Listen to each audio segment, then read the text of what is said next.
ઇન્દ્રવદન રાજ્યગુરુ અસંતારા મુજબ government of ગુજરાતે જે કાયદા કાનૂન મુજબ પ્રક્રિયા રાખી છે એ જ પ્રમાણે કલેક્ટર શ્રીએ એમનું દાખલા તરીકે કલેક્ટરે જે અધિનિયમો બહાર પાડ્યા હોય તે પ્રમાણે બધા દસ્તાવેજો થવા જોઈએ અને અસાનધારા વિરુદ્ધ જો કોઈ કાર્યવાહી કરે તો જે તે ગુનેગારને સજા થવી.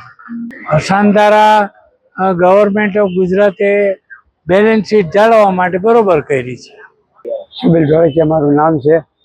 અસાનધારા માટે ચેકિંગ આવ્યું છે, પણ અસાનધારા વિશે સત્તાધીશો વિચારતા નથી કે આ અસાનધારાના હિસાબે માણસોના પૈસા છૂટા થાય, એના વ્યવહારિક કામ ખતરામાં પડાય, આગળ વધે એવું વિચારવું જોઈએ. આ જો કે આ અસાનધારો લાવ્યો છે એ લોકશાહી ઉપર મોટો ખતરો છે. આવી કોમવાદી ચાલ ન આવે. અસાનધારાનો જે નિયમ કરવામાં આવ્યો છે એનું પાલન નથી થયું કહે છે, નિયમ જ ખોટા છે. આ નિયમ હોવો ન જોઈએ.